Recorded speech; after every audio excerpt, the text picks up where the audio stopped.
Next year there's going to open an abundance of incredible looking roller coasters, possibly some of the best we've ever seen, and it's definitely making 2021 look to be the best year for coasters ever, possibly. Because all the cancelled coasters from 2020, as well as all the coasters that were going to open in 2021, are going to open all in the same year to create an incredible year for coasters, which is going to enable me to do a top 10. Normally, that's more than my credit count. Anyway, God. Today we're going to talk about some of the best ones opening this year, next year, because it's almost the end of it and I want to make another YouTube video.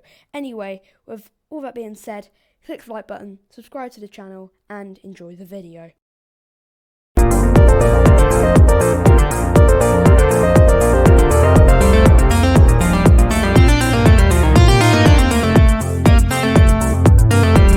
Next up, we got an honourable mention, and this honourable mention is a dive coaster coming to SeaWorld San Diego. Got that right. It is Emperor. This looks to be one of the best dive coasters in America because of its small, sort of very whippy layout. It looks to really haul through the layout compared to some of the other dive coasters. It looks to fly through the overbank and really whip through those final corkscrews. And that's really the only way that I could describe this B&M dive coaster, whippy, because it really flies through the layout compared to other dive coasters and looks to be a very fun and enjoyable roller coaster. However, it's not good enough to actually crack the list, because at number 10 we have a ride coming to SeaWorld Orlando. This is Icebreaker. This looks to be most likely this is the perfect family multi-launch coaster in my opinion. And you're probably thinking multi-launch, but it only has one launch. Wrong. It has one launch that propels you backwards, another launch which then goes you forwards, and then you go backwards and forwards again. So this is, first of all, quite a unique ride. The only other rides that are known to do this are the Skyrocket 2s and Pantheon, which are coming out next year. But this ride just looks to be a very fun and enjoyable coaster. It looks to give a great amount of ejector airtime on all the hills, and it looks to really fly through the layout, which is why it's definitely going to be the perfect family launched coaster. The wave turn elements and the drops look very big compared to some other family dive coasters. Not dive coasters, launched coasters. And really it's going to be like nothing else Florida has ever seen. Some of the whippy wave turns and elements look to be really insane, and the final two hills into the brake run are going to give some good airtime. Coming in at number 9, we have Stunts Pilot. Yay, RMC Raptor. Have you seen footage of these things? If you haven't, go watch some, because they are the most insane things I've ever seen. Literally, the footage looks like they've been sped up, so absolutely this ride is going to be better than it looks because of how whippy they are.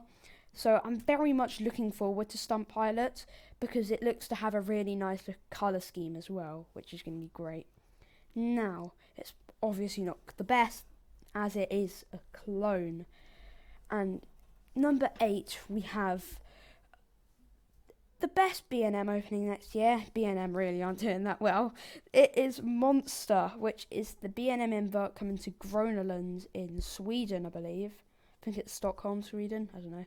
But this ride, the reason it's so good is because of how it interacts with everything around it.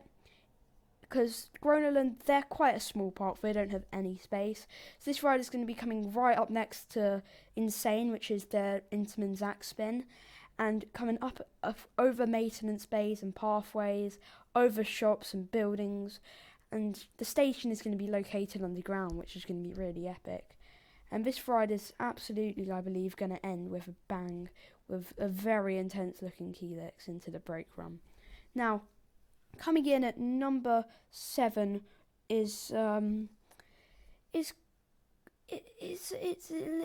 looks fun, and it's definitely a good theme park. This is Time Traveller. not the original, the new Time Traveller, and this is going to be better than the original.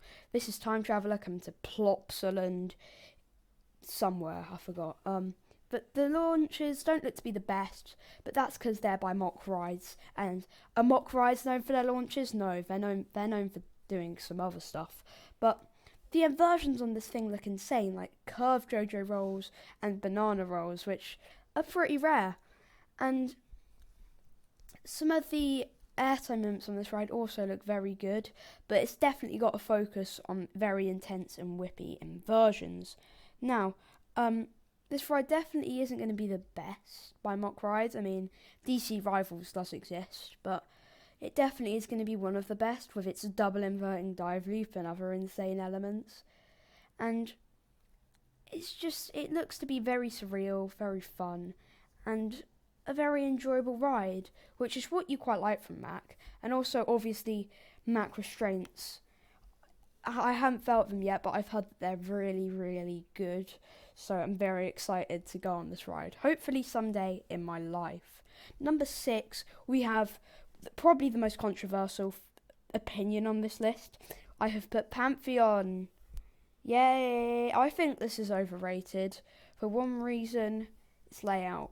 Other than the backwards and forwards launches and like the stall, maybe the outer bank, this layout really isn't that good. I've just named most of the elements in the layout, so really you know that it's really short because it goes backwards and forwards, sure, and I'm sure they're going to make many more Intamin switch track coasters, which are going to be much better than this. But I'm just quite disappointed by this ride in its layout because people are saying that Pantheon is better than Iron Gwazi, and I'm like, no, because I just literally have just quickly moved this down loads of spots because, like, before making this video, because I felt, is it really better than these two coasters? Which it isn't, which is why I think it's overrated. Anyway, coming in at number 5, we have Abyssus coming to Energylandia. This is a really good looking coaster. It's by Vekoma, which normally they don't have that good of a reputation. I mean,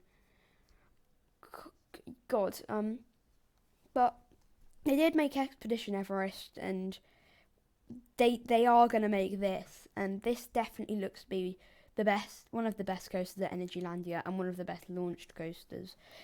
The two launches look to be around the same as maybe a mock launch, probably a bit better though, and it looks to be like a very enjoyable experience with some great moments of airtime, some very good positive G moments, and some very good inversions.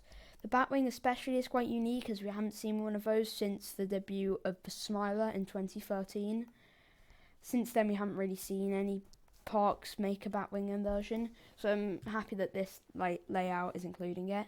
And this is a layout that I'm sure is going to be cloned by many parks in America and hopefully the UK as well.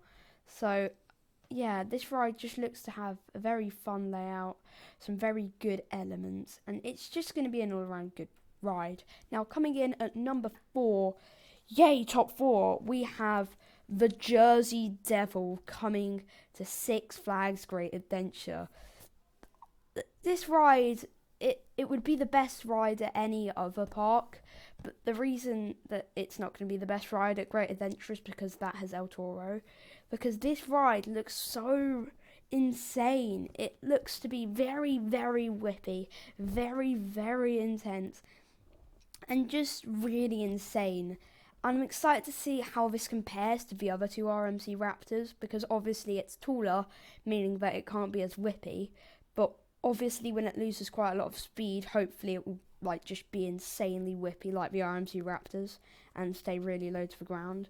Because the ride's layout is a triple out and back, it's just going to be utterly insane, which is why I think it's going to be great.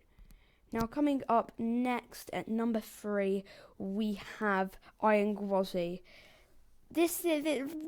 People think that this is going to be the best ride of 2021, but I personally would have to say no, because sure, it's cool, but I don't think it quite compares to many of the other coasters, like the top two, coming in 2021, which I definitely think it's good, but I don't think it's like good.